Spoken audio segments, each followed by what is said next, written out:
Bangkok, a Thai court on Wednesday, December 13, sentenced a notorious 76-year-old drug trafficker to life in prison after he was allegedly caught trying to sell 20 kilograms of crystal meth in the Golden Triangle drug-producing region. Lauda Saonli, a former anti-communist guerrilla-turned-drug runner who famously opened an eponymous coffee store in Thailand's far north, was nabbed with several of his relatives by undercover officers in a sting operation last year. The rugged Golden Triangle zone, which also includes parts of Myanmar, Laos and southern China, is home to some of the world's most prolific drug producers, with cartels moving heroin and methamphetamine across Asia. Yet high-profile arrests are rare. Lauda, who hails from the Lisu ethnic minority, had been detained multiple times over the decades, but authorities never managed to make major drug charges stick, until now. On Wednesday, Bangkok's criminal court sentenced him to life in prison for selling ice to undercover police and possessing 20 kilograms of the high-purity narcotic in his compound, charges he confessed to.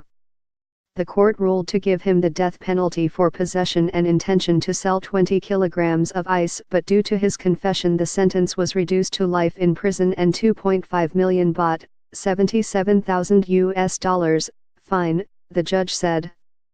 Lauda's wife was also sentenced to 25 years in prison, while his two sons, who denied helping facilitate the drug sales, were handed the death penalty, a sentence that is rarely carried out in Thailand.